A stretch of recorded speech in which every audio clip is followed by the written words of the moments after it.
heard this story a while back, and in it I talked about my grandfather, my mother's father, Mm, and he was a big fisherman. And he told me, he said, we went out to the country club. I was like 15. I was driving. It's like the year before he died. mm. And he goes, there are people out there playing golf. He goes, golf. And I looked at him and he goes, that's what people do when they get too old to fish. And I started laughing and he said, I tell you what, I want to live a good long life, but I don't want to live so long I have to take up golf. Oh God.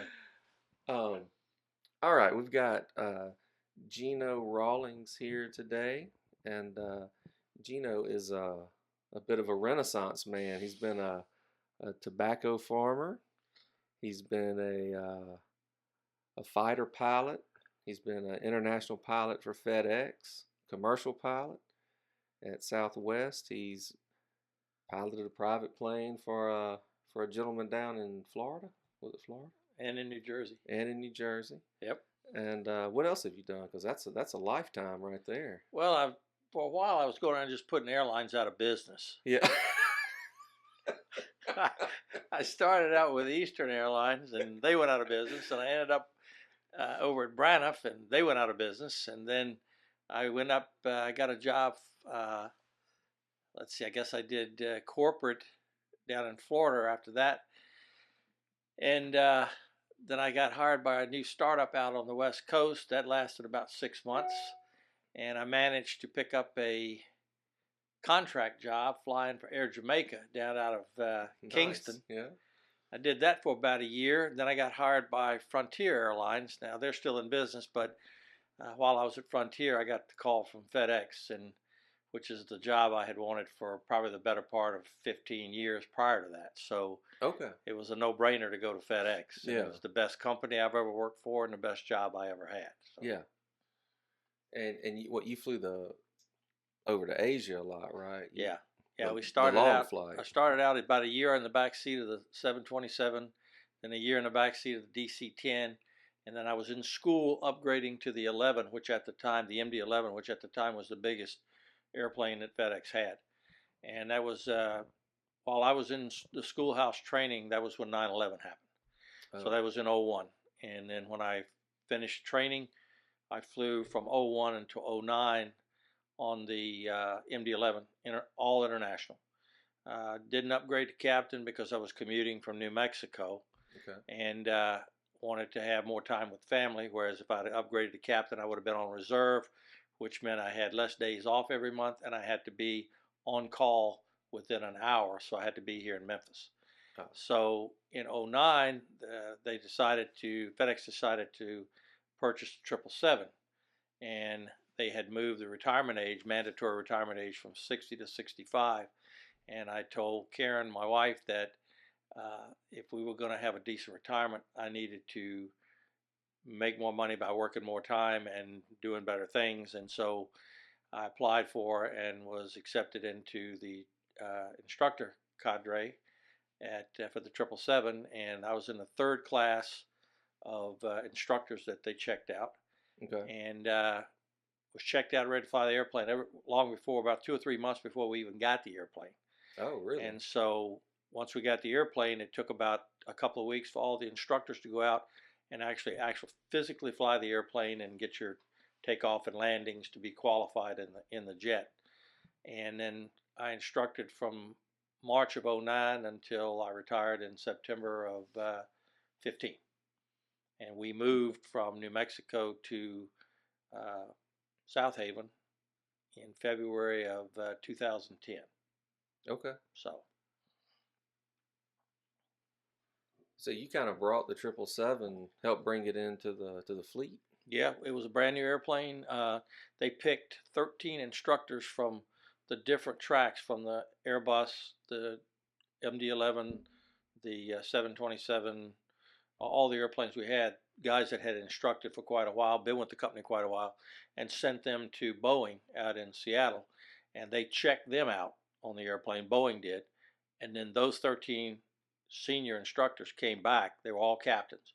And they checked all of the instructors, uh, check airmen, line check airmen, standards guys, checked all those guys out prior to we getting the first airplane. And actually, I guess it was July, we started checking out the actual pilots that were going to fly it. And by the time they got checked out, we got our first airplane, and they had probably 20 guys checked out that were line pilots. Yeah. So we got three 777s fairly rapidly, and I have no idea how many they have now. But when I left, they had about 15. Yeah. And they were growing like crazy because it's an outstanding airplane for FedEx. It carries a lot of freight. It flies a long way. It's just a wonderful. It flies like a Cessna 172, as big as it is. Yeah. So it's a lot of fun to be around, a lot of fun to fly. Well, I'll tell you, we'll get to hunting and fishing in a minute, but since we're talking about this, I was going to ask you, so this would have been in 2008, I believe.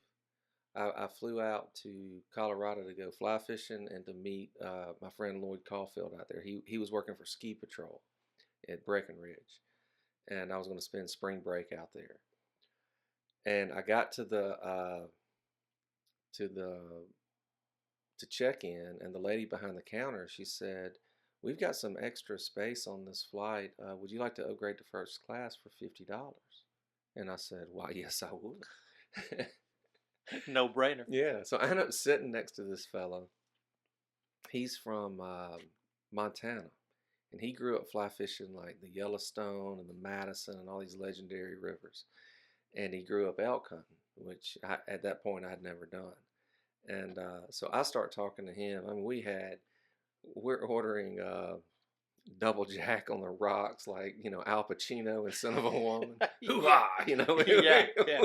We're doing all of that. We're having just a big time, and God, I think I may have told him that we were going on hog hunts in the Mississippi Delta and sticking 300-pound pigs with Bowie knives.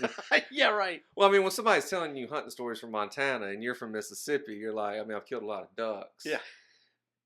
But I've never encountered a grizzly bear, That's so right. you got to do it, you got to stare make it as down. fearless as possible. Yeah.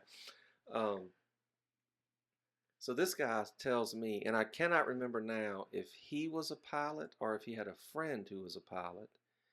And I don't know if it was for FedEx or who they were flying for, but he was telling me this story about a pilot. I don't think it was him. I think it was a friend who had flown to Saudi Arabia, and the only thing that was in the plane other than him was like 15 of the most expensive horses that this prince in Saudi Arabia had bought. Yeah. And he said it was like millions of dollars of horses. Oh, yeah. In the belly of that plane, and he's flying it across the ocean. And I mean, more than any hunting story he told me about Montana, that really stuck down in my brain because I was like, what? Oh, yeah. What? They're flying horses over there? Oh. So what I want to ask you is, what do you know of that is, the most interesting thing you think you carried overseas? Or do you have any idea? Well, or can you say? Yeah, I can say it's kind of gross, but I went back to inspect the cargo one night, and it was this big vat. It was bigger in circumference than a 55-gallon drum, and it was about the height of a half of a 55-gallon drum, and it was packed in dry ice, and there was some, it was cold as all get out. I'm already sorry I asked. And I asked the loadmaster, I said, "What do we have in here?" And he said, "It's bull sperm." Oh, God. And I went, "You're kidding me. We're flying." He goes, "Oh, yeah." He says, "People pay big bucks for this stuff." And then we had a flight on the MD-11 where a guy from Kentucky, I guess a race, thoroughbred owner, farm, was taking horses either to breed and or race to Australia, and he rented, leased, whatever you want to call it, from FedEx, one MD-11, and the stipulation was we couldn't have any freight on the jet. We had 4 stalls that were made and put up front, and we had a handler who had, some drugs and stuff if need be, and we hauled 4 thoroughbreds from Memphis, Tennessee. I guess we brought them in from Kentucky, but from Memphis to Honolulu, and from Honolulu down to Sydney. Wow. And then brought them back. And he paid for the airplane round trip for those 4 horses. Good gracious. And then we had 6 white tigers from the Memphis Zoo that were going to Thailand to their preserve. And I was taking the airplane, I brought the airplane into Anchorage, and someone else was taking it out. And there was one tiger that got really agitated, and so they took them all off. That's what you want. And put them in the hangar to get them off of the airplane. But they were in steel cages. They were some of the most beautiful things you've ever seen in your life up close. But they were, one of them was really, really. I guess he wasn't an aviator. You know what I mean? He didn't enjoy flying. But the rest of them were fairly calm. And then I carried a Formula One. Oh, really? Race car, not a Formula. I'm sorry, Indy race car, from Indianapolis to Stansted, England, near London, because they had built a track somewhere out in that vicinity between London and Stansted, an Indy style track, and they would take in that car over there to, I guess, test the track and test the car. And it was like $250,000 or $300,000 worth of vehicle strapped down over the tires of this race car and a spare engine. And so that was pretty cool. Yeah. Lord. I don't even want to talk about hunting now. I want to hear more. I want to hear more of this. Well, we can do that another time too. There's quite a few stories, but trust me, it was, my wish for anyone that's starting out in life after they've gotten their education or whatever it is, that they pick a profession that they absolutely love, that they enjoy. Because if you do, every morning you wake up, you're not going to work. Yeah. I mean, I can tell you right now, I flew airplanes in some capacity for 43 years, and I never once woke up in the morning and put some shaving cream on my face and grabbed the razor and looked in the mirror and thought, oh, God, I got to go to work. I think I'll slit my wrist. Yeah. It was always, hey, I'm going to fly. Yeah, baby, let's go. Work. Yeah, exactly. So, when you look forward to doing what you do, and part of it is the job, and part of it is the people that you have to deal with and have to work with, and all that combined, if it's a passion, or if it's something you really, really enjoy, then it's not a job. Yeah. And then it passes, fairly quickly to retirement, and then the retirement runs up on you, and you're not ready to retire. Yeah. If they'd have bumped the age up to 67 or 68 before I reached 65, I probably would have stayed until I got to be that age. Yeah. I enjoyed it that much. And I was senior enough I could control my schedule to have the days off I wanted. And, we had sick leave, so if you didn't feel well or something, and of course, the older you get, sometimes you have those days, you could use that to take a break. So phenomenal. Real quick before we get out of that into your youth, we're going to start there and roll backwards a little bit. So you were a fighter pilot. Yep. What plane did you fly? I flew the F-4 Phantom. The F-4 Phantom. Mm-hmm.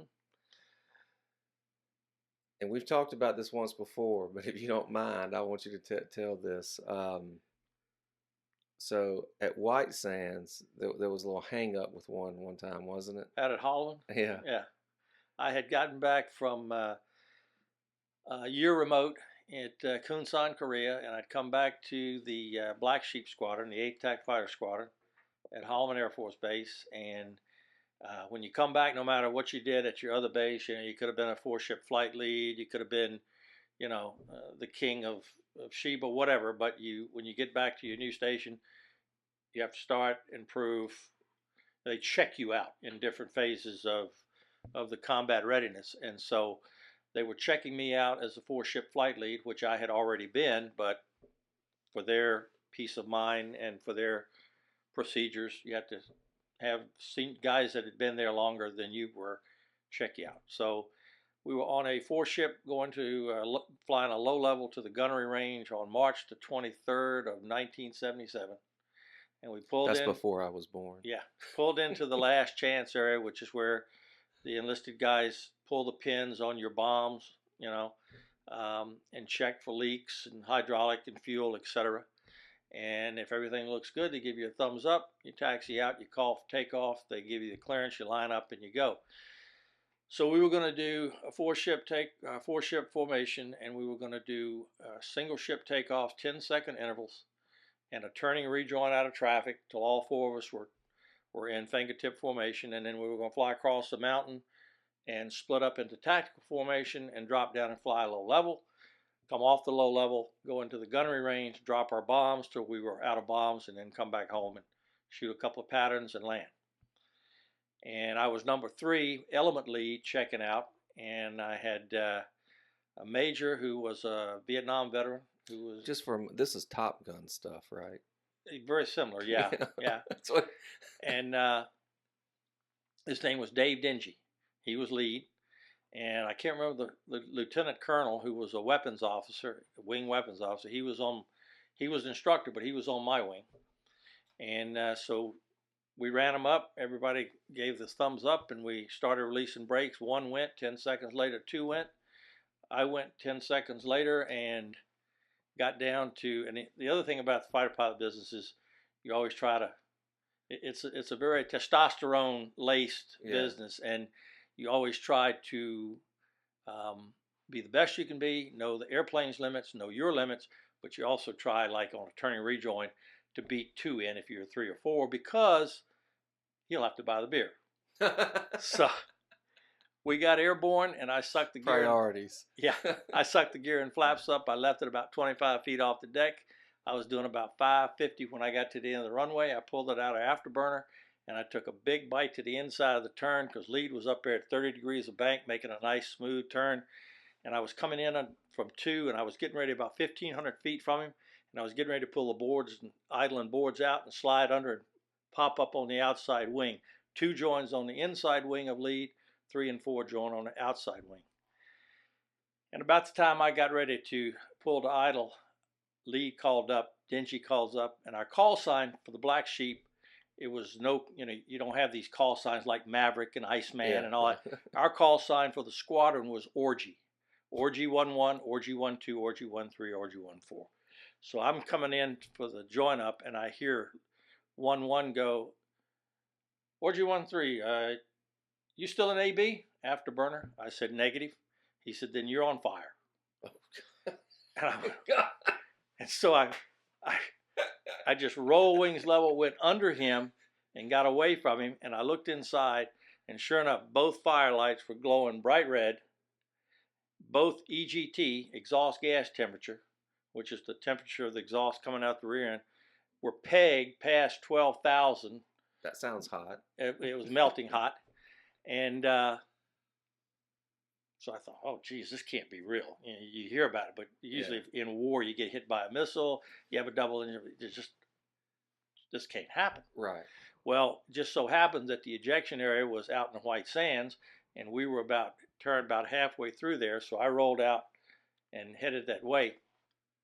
Dingy told number 4 to take the lead and for 2 to join on him and for them to go on and fly the mission and go to the range, and he flew out away from me on my wing and kind of watched me, and so I kept asking. I couldn't do anything except fly the airplane, and I was trying to control it. Well, the fire was burning through the hydraulics, and in the F4, when you lose your primary controls, that's your flight controls, and your utility, you can't fly the airplane.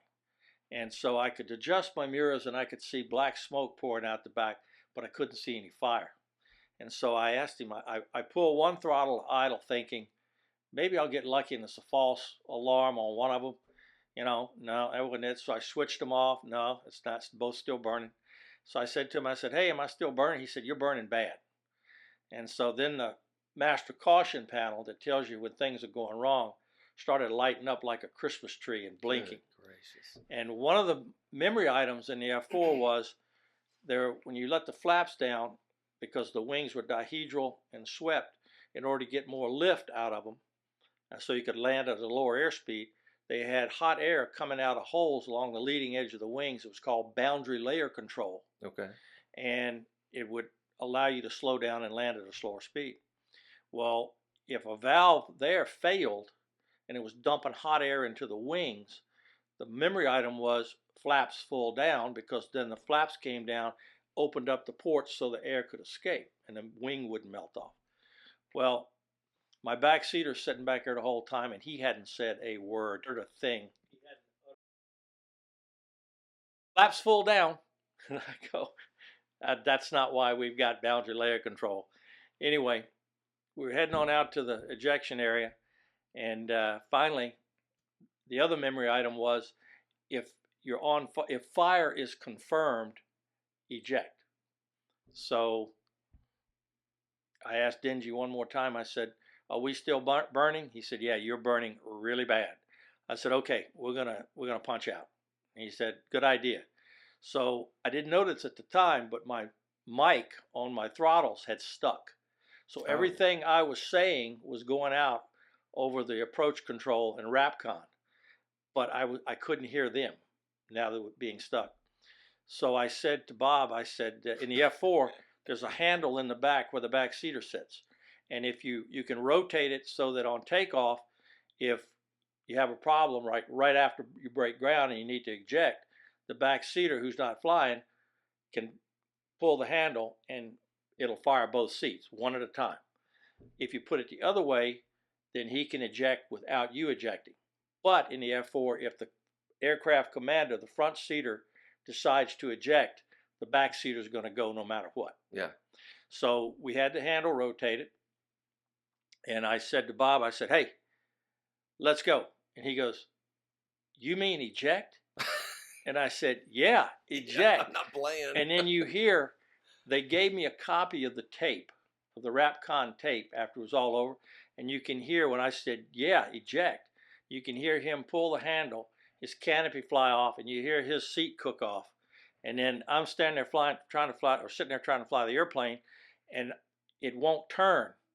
This is why we were going to eject. I was trying to turn it to get back to the field and maybe save the airplane. But with the hydraulics burned through, when I tried to turn it, the nose rose very high and snapped over about 45 degrees. God. So I had to rudder it back level, and I had to keep the airplane descending at about 2,000 or 3,000 feet a minute at about 250 knots to keep the wings level, because I couldn't use the ailerons or the elevators. And so when I said eject, he punched, and then I remember my canopy going, and we have these ties around your ankles and your knees so that when the seat fires off, it pulls your legs in so you don't get them taken off on the canopy bow when you go out. And I remember my seat firing off, and the one thing I did not do, they call it M1, where you tighten your abdominal muscles down as tight as you can, like somebody's going to hit you in the stomach. I just sat there and dropped my hands into my lap when that seat cooked off, and it felt like somebody had shot everything from my lungs down to my growing right out of my rear end. I mean, my God. 33 G's instantaneously in your rear end. Oh. And I went out, and as soon as I cleared the airplane, I remember I felt the wind stream hit me in the face, and I could feel my chin strap holding my helmet and my oxygen mask on. And then I heard this, whoom, and I looked up, and my drag chute had deployed, and my survival kit with the raft was swinging down below me. And I looked over and I saw Bob in the chute, so I knew he was okay. And it just so happened, after I kind of collected my thoughts, I looked up and I saw the airplane flying away from me, headed toward the ground. It went inverted and hit and just exploded into this massive black and orange ball of flames. And so then we were out in White Sands, so I'm thinking, well, I'm gonna this is going to be pretty nice. You're going to land in the sand, Land right? softly. Yeah. All that Well, gypsum. yeah, it's be a piece of cake. Well, they teach you how to land, and when you first start pilot training, how to parachute and all. And I'm thinking, this is going to be all right. Well, I landed in the valley of one of the swells out there. Yeah. What I didn't know was that during the rainy season, all that gets packed Oh. down. So where you get up on the sand dunes and it's soft, it was like landing on You concrete. just landed on. Yeah. So anyway, the helicopter came up and picked us up, and went to the flight surgeon's office and had to endure a written report of everything you had done, what you had eaten, how many times you'd been to the bathroom, had you had sex, had you gone on a date, had you gone to the movies, how much sleep did you get, what did you have to drink. I mean, it was a complete anal review, for lack of a better word, of 72 hours of your life. And then, of course, we had to endure the accident investigation board, and that was another story for another time. But yeah, sure. Anyway. Good Lord, have mercy. Well, that ought to just about do it. Yeah. All right, but before all of that happened, you grew up a farm boy in Southern Virginia. Yeah, Southside Virginia. Southside Virginia. And so your parents and grandparents, great-grandparents, it went back a long way. So y'all had that farm for a long time? Yeah. Well, no, I think my grandfather bought the farm. I guess my great-grandfather bought the farm. My grandfather, when he was 18, he went off to World War I, and when he came back, no, I take that back. He ended up buying the farm because they ended up having about 2,500 acres. Okay. And there was, from where we lived, where I lived, to, there was a county reservoir 3 miles from our house. And there was a road that paralleled the main highway, and there was a house over there. And my grandfather, when he got back from the war, he owned that and the property that I grew up on. Okay. And some other property about 2 miles away also. And when the government decided that they were going to, I guess it was when they decided they were going to form Camp Pickett. And it's called Fort Pickett now, I think, but it used to be called Camp Pickett. Named after George Pickett, yeah. Yeah, General Pickett. The charge. Yep. They, for lack of a better word, stole the land. Yeah. Eminent domain. That's stealing. So yeah, some term they used, and he was upset about it. And according to my dad, he was going to sue the government or take the government to court to at least get something more close to fair value. Right. And my grandmother, God rest her soul, was a beautiful woman, especially soul-wise, that very religious. And she said, Watson, that's our country. You fought for it in World War II, World War I, and maybe we are just, and so we ended up with, I don't know, probably about 600-700 acres. They lost probably about 1,800, something like that, or not lost, but not fair market value either. Right. Yeah. Anyway, long story short, while after I was born, we had this place through the woods about 2 miles maybe, and it was down a dirt road. There's the big hills going down and up, and that's where everybody used to come and sleigh ride. And Dad and my grandfather sold that off, and we ended up keeping about 300 acres, and they were raising flue cured tobacco, dark tobacco, which you smoke in a barn, wheat, soybeans, corn. I think that's about it. And then, of course, as all good farmers did back then, they survived off their gardens. Right. We had a huge garden with just about anything you can imagine that would grow. But as a kid, it was a lot of fond memories. Yeah, a lot of fond memories. So in that day and time, on a large piece of acreage like that, I assume wildlife abounded. Wildlife did abound. I mean, it was, for what wildlife existed in Southside Virginia, you could find pretty much anything that was native to that area. But of course, we had a little bit of duck hunting along some of the flyways and some of the waterways, not like they have along the Mississippi, but some people did duck hunt. A lot of people turkey hunted. Mm-hmm. Almost everybody and their brother deer hunted.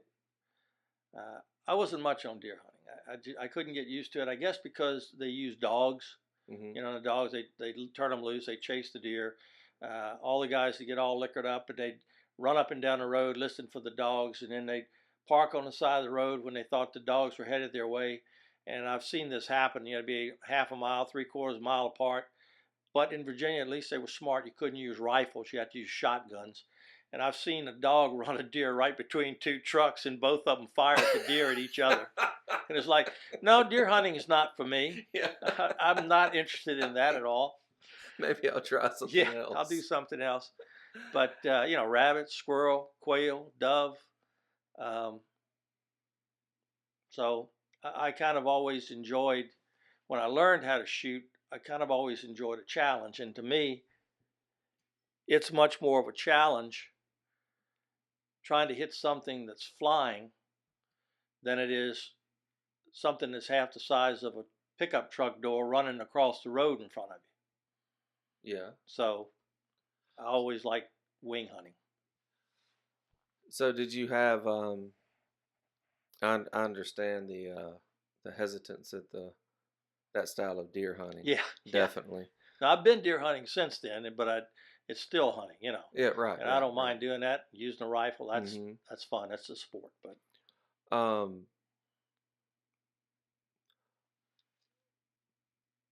But you did have bird dogs. Oh well, that started with my grandfather. That's different than deer dogs. Oh yeah. And not to knock either one, but it's a different animal. Completely different animal. Yeah. With a completely different purpose and different completely demeanor. different training. Yeah. And demeanor and the whole bit. But my grandfather, his sister married a gentleman named Bob Daniel. And they lived about 3 or 4 miles from each other. And I can remember as a kid, Uncle Bob and my grandfather would either go down to Uncle Bob's farm, or Uncle Bob would come up to my grandfather's farm, and both of them had dogs. My grandfather had, I think Uncle Bob did too at the time, setters, and English setters, and they would grab their guns. They would leave out in the morning after breakfast, and they wouldn't come in until dark, and they wouldn't get in a car, and they would walk the farm. Yeah. And they would come back with the limit. And at that time, I watched them do it. It never really interested me. I was too young. I was doing other things, learning how to play ball, whatever the case may be. And then my cousin, Uncle Bob's grandson, who was 3 years older than me, his dad and my dad went into the oil business together, and he got a BB gun. And so then we would go out in the woods, and he'd shoot sparrows and stuff. And so then I got a BB gun. And then we'd go out and we'd see who could shoot the best. And looking back, what a waste of shooting sparrows, but they don't have a lot of use anyway. We couldn't eat them. But then, of course, when I got old enough, and I remember Grandpa's double-barrel Ithaca, which I have right now in my safe. I wouldn't take anything in the world for that gun. I remember Dad bought or bartered or something this bolt action 16 gauge. I don't even know what kind of gun it was, but it had the big screw choke on the end where you could crank the barrel down to either poly choke. Yeah. Either full choke or intermediate or improved, whatever. And he gave it to me. He said, "Now, you want to go hunting? Go out in the woods. Shoot a rabbit, shoot a squirrel, whatever." I didn't have any rabbit dogs or anything. So I remember going out there and I heard this chirping, and I didn't know if it was a bird or what it was. And I looked up in a tree and there was a squirrel sitting there just chirping away like I was invading his territory. And I cranked that thing down to full. Oh, God. And I think every one of those number 8 shots went right in the side of that squirrel's head. Man. And I was hooked on hunting after that. But we had a couple friends had some rabbit dogs. We did a little bit of rabbit hunting. And then when I was probably 12, Yeah, had to have been 12. My dad, one of the guys that we went to church with, he bred and raised um, English short-haired pointers for not only to hunt and sell, but for field trial. Yeah. And he had this one female, liver and white, and her name was Belle. And she was 9 months old, and she was an excellent dog, but she did not have the qualities that would be able to compete in a field trial. Okay. And he, being experienced in this, knew that. And then I guess he and Dad got to talking at church one Sunday, and Dad was talking about, yeah, I'd like to get a bird dog because I like to bird hunt, and my son's showing some interest. And so Tibbs sold us this dog for $50, and we brought Belle Good home. heavens. Yeah, we brought Belle home, and man, was she something else. So that was the first dog that I started hunting over. And I guess you know that's how I got my pointer, Rita. Yeah. Eddie Taylor over at Taylor Kennels. I went over there to pick up 2 dogs that he was training, and I didn't have my dog box in the back. I just had 2 little crates, Mm-hmm. and he had 2 dogs in mine, and he said, "What are you gonna do with this 3rd dog?" I said, "I don't have a 3rd dog." He said, "This little pointer I'm fixing to give you."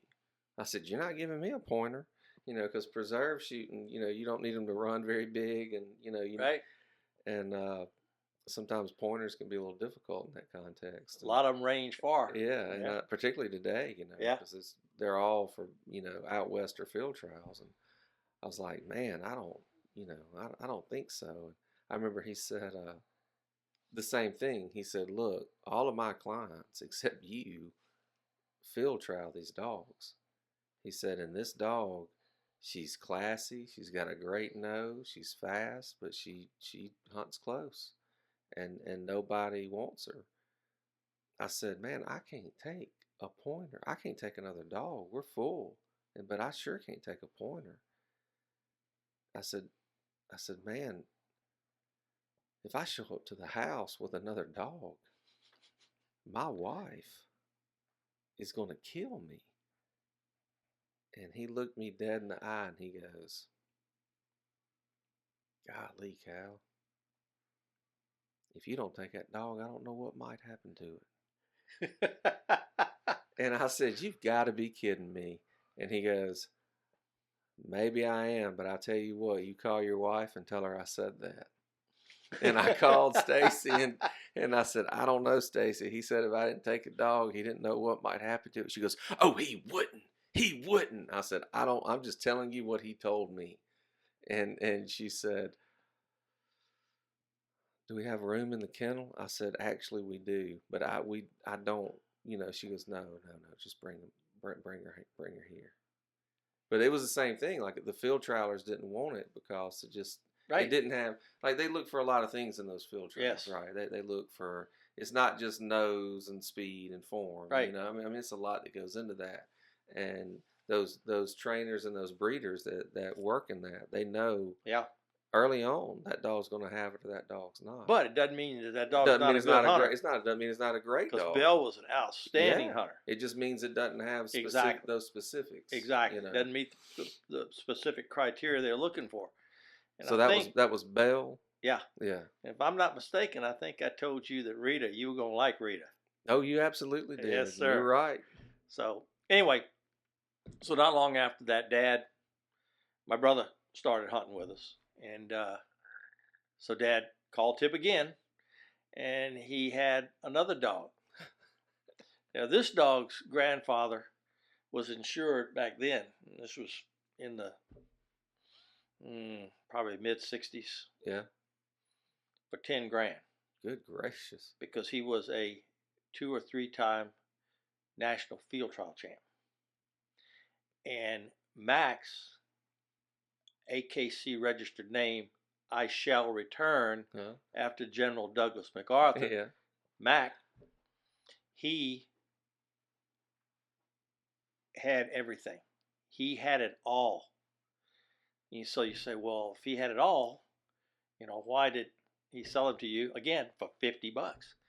Well, because Max got hold of a female dog in heat when he was about 9 months old.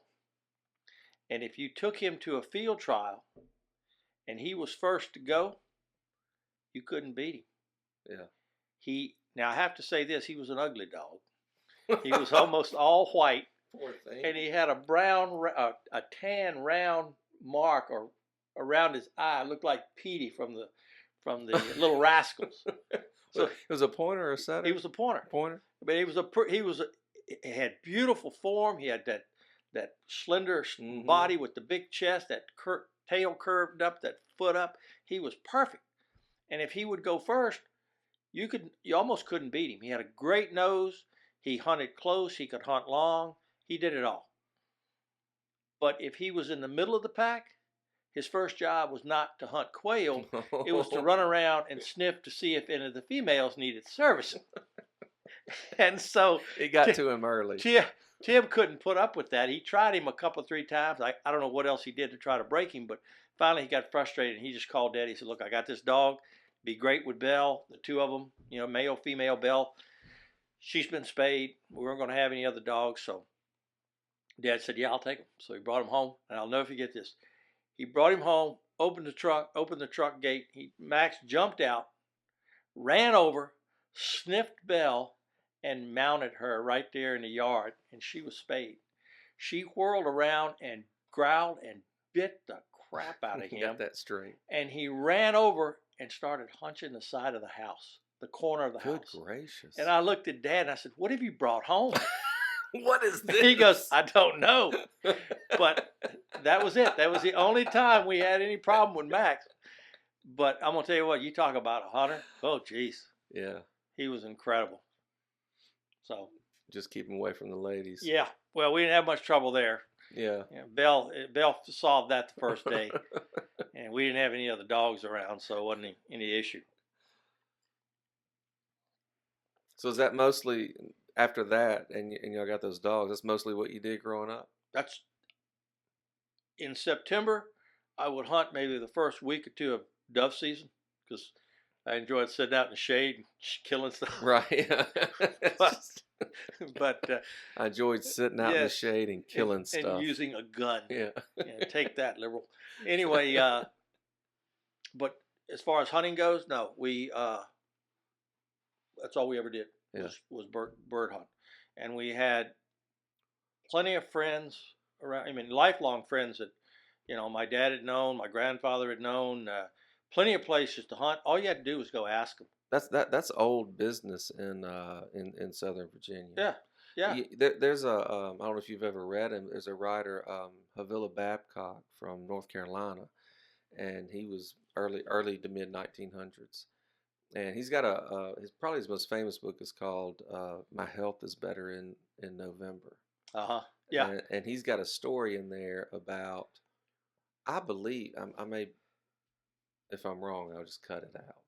But I believe this guy, and he was a military man in Virginia, and he got invited to go up to his farm in Southern Virginia.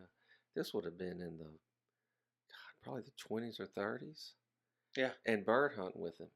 And he went up there and he said, like, this old man was not in a hurry about anything. And he said, "Do I need to bring a dog?" He said, "No, don't you bring a dog. I've got a dog." And if I remember correctly, the dog's name was Major. And he's got this beautiful story about going out and hunting with this man. And he said the dog would point. He said, first of all, the dog did not run. The dog was old as dirt, and it did not run. It just walked in front of him. And he said it would finally, it would smell a bird, and it would go on this really intense point, Oh, yeah. For an old dog. And he said they would get in position, and he said he would just be ready to go, waiting on the birds to flush and just, anticipate. And he said everything just slowed way down. Yeah. And he said, and then the old man would look down at the dog and he would say, "Major, you may proceed." And the dog would take a couple of awkward steps forward and the birds would flush out. And he said every time the guy would double, pow, pow. Yeah. That's right. But he in that story, he talks about how old the bird hunting tradition is Oh, yeah. in that part of the country. Well, that's one of the things I think is what drew me to quail hunting. Yeah. Is it? It took me a couple of years, literally a couple of years, of going out and finding coveys and disciplining myself to stay calm, because I know in the morning when you flush that first covey, if it's 25 or 30 birds, I know what it's going to sound like. I know they're going to go in all directions. I know you should stay calm and pick one out and kill that one and go to the next one, because you should easily get two before they're out of range. And if you're really proficient, a lot of guys will triple up if they've got an automatic. Most guys hunt with double barrels. But for the first 2 years, that dog would point, and those birds would go, and boom, boom, boom. And, I'd come back with one or two birds, and Yeah. my old man said, son, you got to calm down. You got to, you know what's going on. And once you get to that point, and I guess that's what intrigued me the most about bird hunting. There's a certain discipline to it that you don't have to have deer hunting, or you don't have to have duck hunting, or you don't have to have dove hunting, Right. because you're working with the dog. It's a completely different environment. And I don't care, even if you've been hunting 50 years, when they flutter, that first flutter, when they flush, it's still exciting. Oh, it's nothing like it. It's nothing like it. Nothing like it. But no, you're right. There's I tell people, because nowadays there are not a lot of wild birds around. We do the preserve thing, which is a shame. Yeah, and like this part of Mississippi was eaten up with wild quail for eons, and then they're just gone. But so we get a lot of people who've hunted before, or a long time ago, or they never have. But what they have done a lot of is duck and dove hunt, particularly duck hunt in Tallahatchie County, Mississippi, because that's the thing, right? And you'll see people whose like mechanics are spot on, and they're not hitting birds. And that's why. It's because the flush, and these aren't wild birds. They're strong flying birds, but they're not wild birds. Anybody that's ever been there when wild birds got up, like, the difference. Huge. Yeah. And but if you haven't, it's still a shock. Still, it's extremely realistic. Yeah. And it still requires that discipline. The only difference is with wild birds, they will usually flush a little further away, right? Than when you they don't let you get nearly that close. Exactly. So you got to be a little bit better shot, and if you want to double up, you better be accurate and quick. Be quick. Yeah. Well, what I tell people is, because they'll be like, I don't understand why I'm not hitting them. I don't know why. Like, I'm doing everything right, and I'm like, well, the difference is this: when you're duck hunting, ostensibly they don't know you're there. You're calling them in, and they're coming off of speed, slowing down, and wanting to land. And they don't know you're there. It's a shock to them when you spring up and start shooting. With quail, it's exactly the opposite. Exactly, yeah. They know you're there. They're not flying towards you. They're trying to get away from you. And at a they're fast terrified. pace. Yes. Yeah, like and it's like it is literally like the style of shooting is literally the opposite. Yes. But because instead of shooting something that's trying to land in front of you, you're shooting something that's trying to get away from you. So you're shooting. If you're used to shooting ducks, you're shooting over it, under it, beside it, everywhere but where it is. Right. Because you're just not, you're not used to it. Well, tell me a little bit about so you married, and with your with your piloting career, you end up out in New Mexico. Yeah, when I came back from Kunsan, Korea, I was a bachelor, and I really wanted, talking about hunting, I really wanted to go back to the East Coast. I wanted to go to either Seymour Johnson or Langley, preferably Langley, because that was it's in Norfolk, and it's about 2 hours from the farm.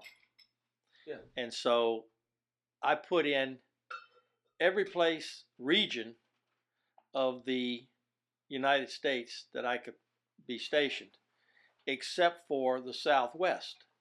And even though I would have loved to have gone to Phoenix, which was a hopping place, Yeah. I didn't want to go to Alamogordo because when I got out of pilot training, I had to go through a program, a 3-month program called Fighter Lead-In, and you fly the T-38, which you just graduated from in pilot training, so you were familiar with the airplane, didn't have to check out, and they started teaching you fighter tactics, how to drop bombs, how to shoot missiles, how to shoot guns, how to air, that type of thing. And then when you graduated there, how to fly formation, how to fly tactical.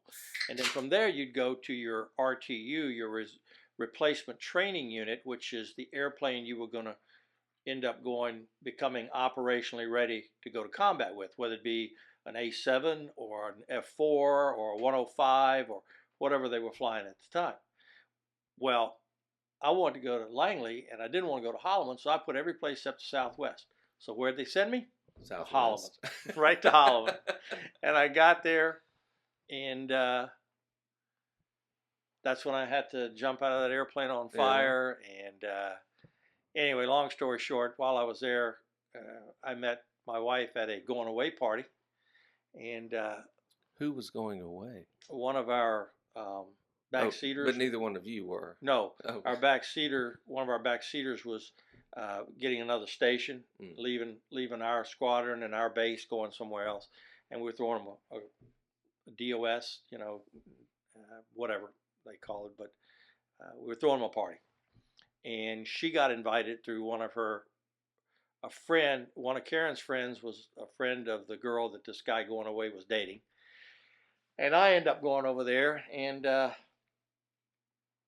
she walked in, and I saw her across the room. And she caught my eye and my breath. And I thought, whoa. So I sashayed in my cocky fighter pilot attitude over and introduced myself. Breathlessly. Yes, breathlessly. And she wasn't impressed. She was not impressed. The best ones never are. Your daughter does not even remember meeting you. So yeah, I understand where you're coming from. So I was behind the 8 ball right away, and I happened to introduce myself, and Karen was there with a friend of hers who was living there at the time, but she originally was from Richmond, Virginia. Well, our family farm in Virginia, where we were talking about growing up hunting, was about 65 miles due south of Richmond, about 40 miles south of Petersburg, Virginia. And so when I walked over to introduce myself, and she said, I'm Karen Hust, and she said, where are you from? And I said, well, originally I'm from Virginia. She goes, oh, this is my friend Dory, and she's from Virginia too, and she hooked us together and walked off. Oh. And I'm looking at Dory, and I'm thinking, you're not why I'm here. No offense, Dory, but you're not the one that attracted me, So I thought, okay, all right. So after the party started to break up, there was a place in town. They don't have it anymore. They took away all the fun, but it was called the Backdoor Saloon. And they had some of the best bands back there in the 70s, and all the guys from the base and all the townspeople would go, especially the high school, well, not high school, but the college kids and kids that had graduated high school. And so I roll up in there, and there's this girl named Tigna Childs. And I had met Tigna through one of the guys that she was dating that was at the base. And Tigna and I got to be pretty good friends. And so I saw her when I walked in, and I go, hey, Tigna, come here. Is this the Tigna that I know? Yes, this is the Tigna that you know. All right. And so it's all coming together. Tigna Harrison now. So I said, hey, come here. I said, I just came from John, whatever his last name, party. She goes, yeah, I was over there. I said, well, I met this girl, and I was wondering if you know her. She goes, well, I don't know. What's her name? Is she from here? I said, yeah, she's from Alamogordo. I said, her name's Karen Huss. She started laughing. I go, what's so funny? She goes, oh, she's my best friend. Oh. And she goes, and by the way, she's here. She says, come on. So Tigna grabs me by the arm and drags me over to the table where Karen is sitting. And Karen's just sitting there chatting away with her friends. And all of a sudden, she kind of feels a presence. standing there, and she turns and looks at me, and her face just goes stone cold, Oh, black and white, like, oh my this God. guy Yeah, again. I can't get rid of him. Not here's my future husband. Yeah. I can't get rid of him. And so anyway, long story short, I invited her out. I had a rule, and never violated. I had a rule that I didn't invite. I asked someone out twice for a date. And the first time, they could tell me the biggest crock of excuse, lie. Didn't matter. But if I asked you the second time and you didn't go, it didn't matter if your mom had died and you had to go to the funeral. I wasn't interested That was anymore. that. Yeah. Well, for some reason, you got to have standards. Yeah, exactly. Yeah. And so she got 2 shots, and I just about written her off. And my mom and dad came to visit. It was like in April of '78. And at the time, I had my own house, and a little 3-bedroom house, and I was living there by myself. They came out to visit, and there was a movie playing downtown called Looking for Mr. Goodbar. Okay. And they wanted to go see it. So I thought, well, maybe, I don't know, maybe she thinks I'm heinous. Maybe she, I don't know why, but rules schmools. Yeah. But I'm gonna violate my staunch rule, and I'm gonna ask her one more time. Ask if she wants to go to the movies with me and my parents. So I called her up, and sometime between either the second turn down and the third call, her dad apparently had told her he didn't want her dating military guys. Ah. Well, wait. Yeah. Wait a minute. He's still living. Yeah. And he was a Navy man? Yeah. And correct me if I'm wrong, because this is really interesting to me. He was on the team that invented the Chaparral missile. Not invented, but they did missile testing, vibration testing on it. Okay. He was a mechanical engineer out of White Sands. Yeah. So. But he, even being a military man, he was like, you can't go out with him? Well, some of these military bases, these guys are kind of rough. Some of them are, Yeah, I understand. So anyway, he said to her, I guess either before my third call or right after or something, he must have said it before because she accepted the offer. But she told me later, she said, when you called and I hung up, my dad said, who was that? And Karen goes, oh, it's just a guy out at the base. And her dad goes, well, what does he do? And Karen said, well, he's a F4 captain, or a captain flying F4s out there. And her dad goes, what? What are you thinking? And she said, Dad, you told me not to date military. Because I didn't mean that. I didn't mean a captain. Yeah. And so. That was just the commander-in-chief. Exactly. Yeah, right. And so Karen says, so when I called her, and I said, hey, look, I'm going to looking for Mr. Goodbar. I said, my mom and dad are visiting from Virginia. They're here for about a week. They want to see it. I said, I'm going to go with them. Would you like to come? And I guess she figured, hey, nothing can happen, with the two of them there. So we went to the movie, and then we came back and went to my house, and she sat around and visited a little bit with mom and dad, and then I finally took her home, and then we started dating after that. But what she doesn't know is most of her dates would come and wait at the door. When I got there, of course, she was fashionably late by about 30 minutes, Mm-hmm. Her mom and dad invited me in. So I came in and sat down in the den on the couch. And by the time Karen rolled out to go on the date, I had her mom and dad won over. Oh, they're wrapped up. Oh, yeah, we were talking about everything. Her dad was, you fly, yeah, we good. We're going on and on and on. It was pretty weird. I tell that story from time to time, and of course, I always remind Karen of it from time to time. Oh, yeah. So how did you end up? I know you did a little bit of bird hunting out there, around that area in New Mexico. Well, Karen's cousin married this guy, and they ended up going overseas to Kwajalein for a while. Dave was Navy, and he was working, I guess, at Kwajalein. I can't remember if he was still in the Navy or had gotten out and was working a government job, but they were stationed over there for a few years. And when they came back to New Mexico, they bought a house up on the side of the mountain overlooking the city and outside the city limits with a beautiful view of the city at night. And Dave grew up on a farm hunting his whole life, like I did, in Kansas. Okay. But hunting, different type quail and pheasant. And pheasant. Yeah. Yeah. And like me, I mean, he hunted for meat too. He'd deer hunt, he'd elk hunt, but like me, he preferred Wing shooting shooting. shooting Yeah. wing. Yeah.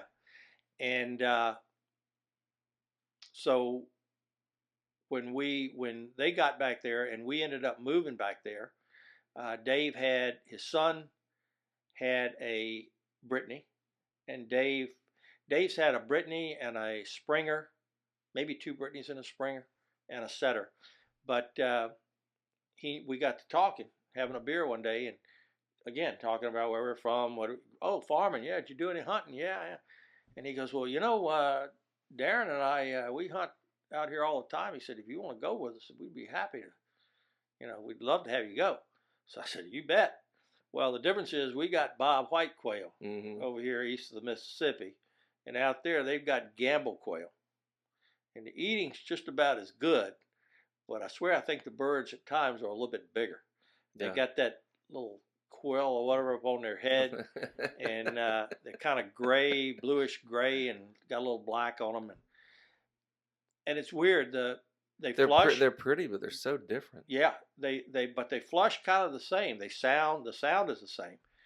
The environment's completely different. Where you may be up to your eyebrows in small pine trees or briars on the East Coast, trying to get through a fence row when they flush, and you're trying to shoot from the hip. Well, you're trying to figure out how are you actually going to get a shot off. Exactly. Yeah. Out there, it's wide open. Yeah. Except the difference is, instead of briars, you got cactus thorns that you're walking over. Yeah. And we were hunting up in the lava flow from where the old volcanoes years ago came down. That doesn't sound down good. Near Osceola Gunnery Range, where the Air Force used to still drop their bombs, and they had an area through there that they didn't drop bombs, and so you could hunt there.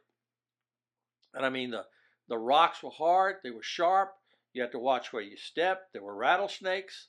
There was thorns from cactus, and talk about rough. I mean, as bad as briars are on your dogs and our dogs back in Virginia, their tails, or maybe cut them up a little bit, it's nothing to what cactus and these sharp lava rock will do to their paws or their sides or whatever else. But again, the dogs adapt. Because that's all they've ever known and all they've ever hunted. Right. They still get a little bloody, but they don't hunt as fast. They don't range as far. And they know the terrain, so they kind of know where they're going and where to step and all. And it's the same thing. They point. You go up there, you flush them out. And the only difference is you got an open sky for about 20 miles you can see. Yeah. And if the birds go down, you can see pretty much where they go down. Now, if they go down in a hole of a lava rock, it's going to take a dog to find it, Right. But it's like you're trading one kind of hell for another. It is, but it's hunting. It's quail hunting, and it's probably the best kind of hell you can have. Right, and that, man, amen. So, because if you have to go through hell, you need a good dog, and you need to keep going. Yeah, you need to keep going. That's right. It's nothing like having a good dog when you're going in it. But no, we did. We had two good dogs. Belle.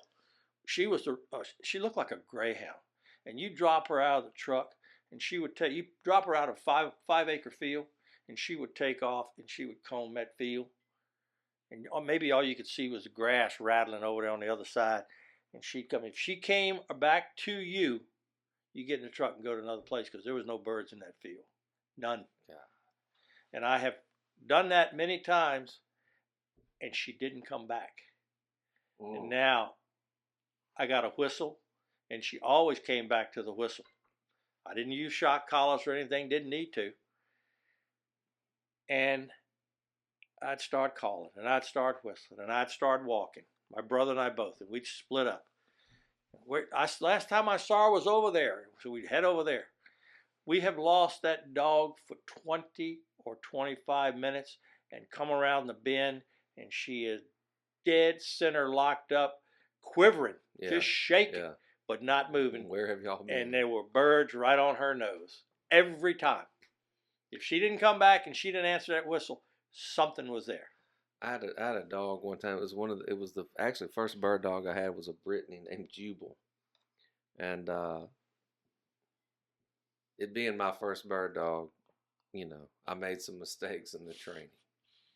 They were expensive mistakes because I knew I was going to, start a quail preserve with him, and so I thought, man, I've got to spend the money to get it fixed, and sent him out to Texas to a guy, and he worked with that dog for 6 months.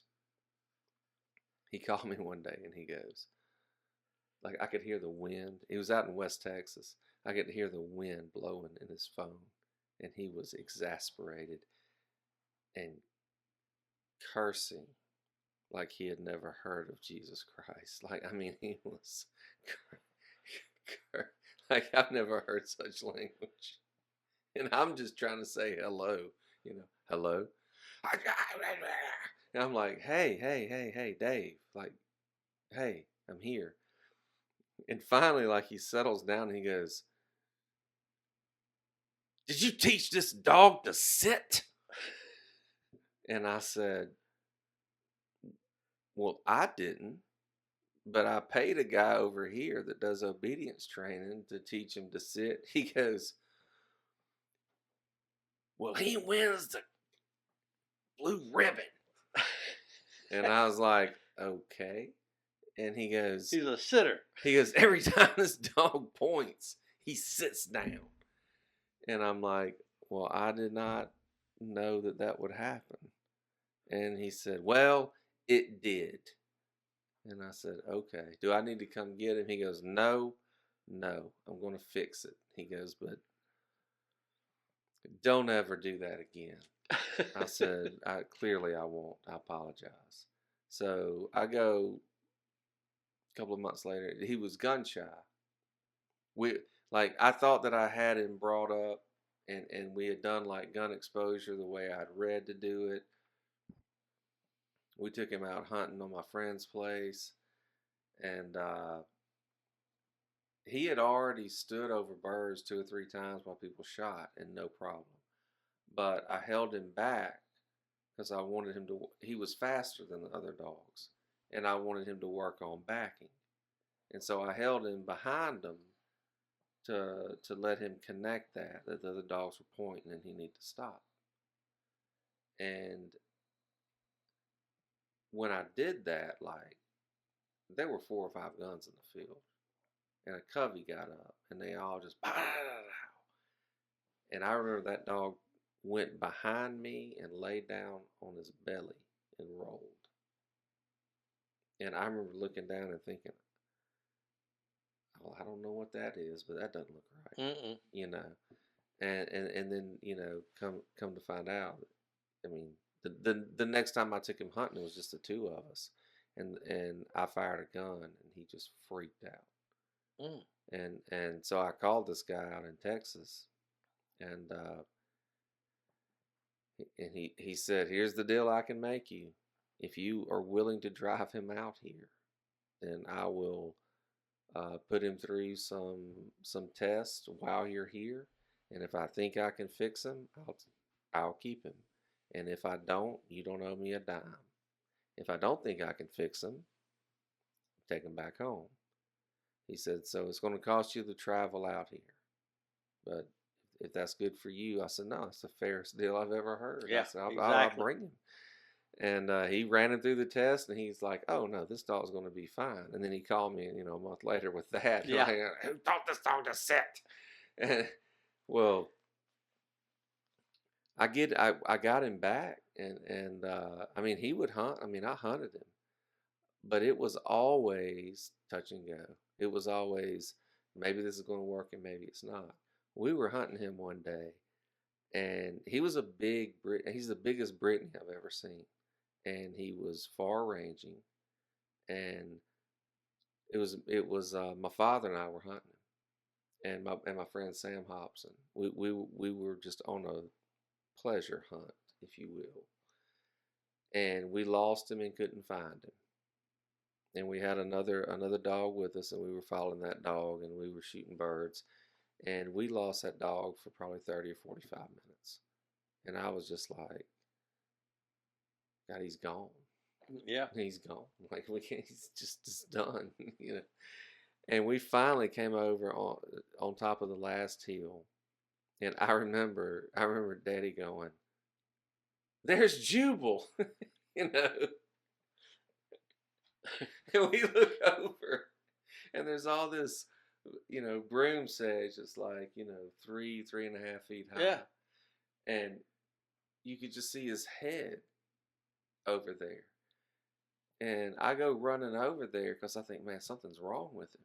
I go running over there, and he is sitting like a lab, like a perfect sit. But he's got his head rolled over, and he's doing like pointing with his nose out to the left with like his eyes just lolled back in his head. And I'm like, I think something's wrong with him. Like, did he have a seizure? And they're coming up and they're like, He's something's having a wrong with that stroke. dog. Like, Yeah. something's wrong with him, And I remember one of them walked up on the left, and which was the side his head was locked, and when they walked up, about 15 birds got Oh, up. jeez. And I was like, oh God, he sits when he's supposed to point. But I think he had been pointing for so long, waiting on us, that he just had to sit down. And when we got there, he was like, "They're over here." Yeah. Yeah. Don't ask me. I held him. Yeah, I did all I could. Yeah. I've been here for a long time. Oh God. But I did notice after that like if you left him alone, like if you didn't keep up with him, he would and if he had to hold that point for too long, he would just sit. And so I always tell people when they ask me about training the dog, I had this conversation last week with a guy. I was like, don't teach the dog to sit. Oh yeah. I was like, if you're going to teach it to sit, wait about 2 years. Yeah. Like teach that dog, whoa. Yeah. And I know if you get, I told him, I said, you get online, you start reading about that, you'll get 100 different opinions. I'm going to tell you my experience with it. I have a dog. He died. He died early. He died at 8 years old. But from the time he was a year and a half old until the time he was 8, he would sit on a point. Yeah. Well, Belle, that was the other thing. She had 2 points. If you walked up on her and she was pointing, and that tail was straight out and quivering, and that foot was up, there were birds in front of her. If you came around the bend and she was pointing like in a pile of brush or something, and her tail was moving back and forth or in a circle, it was a rabbit. You could go up there and kick that brush, and that rabbit would take off. And let me ask you this: were you allowed to shoot it? Yeah. In fact, the first time she did it, I didn't shoot it, and I got on her. I said, "Whoa, no, I didn't beat her." And I said, "No," but she kept doing it. Finally, my brother and I just said, "Look, that's meat. We got meat getting away here."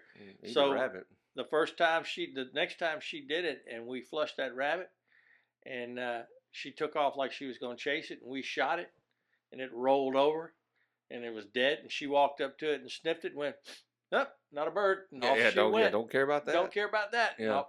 But she would point them every time and ignore them after you shot them, and she did that the rest of her life. And I brought a couple of buds home from New Jersey, from college. They were from New Jersey. Never hunted before. And Taylor, he was a pretty boy. All the ladies loved Taylor. And so Michael and I, when I got him home, we split the dogs. One of us took Belle, one of us took Max, one of us took Frank, Candria, and the other one took Taylor. And we hunted that morning. We hunted with one dog and one guy, and then we switched off the guys and hunted the afternoon. And my brother was hunting Belle with Taylor that morning, and they didn't kill a bird. They didn't draw a feather. It was sad. I never got in front. I never shot myself because I was always keeping them in front of me, or him in front of me. And I told my brother-in-law, I said, whatever you do not get even with them or in front of them or him. You stay behind him at all times, because this is like, bird hunting 101. Yeah, kindergarten. You're kindergarten. And so Michael said, Belle pointed in a thicket. He walked up there and kicked around, and this rabbit took off. Taylor emptied the gun, didn't draw a hair. Michael drew the bead, rolled the rabbit over, and Bell came over and sniffed it and walked away. And Taylor came up, and the rabbit was still kicking. He goes, "It's still alive!" And he drew a bead on him, and Michael said he pulled the trigger, and the only thing that was left was a ball of fur. God. And so that's what we call Yankee hunting. He never lived that one down.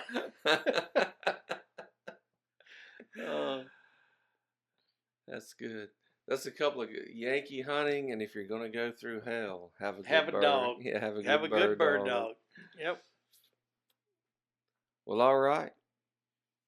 Sounds good. That sounds good. Thank you for coming by. We can do it again sometime. There are a few stories we're left. going to, man. I have so many questions, so many. Well, I've enjoyed it. I appreciate it. Yeah. Thank you. You're welcome.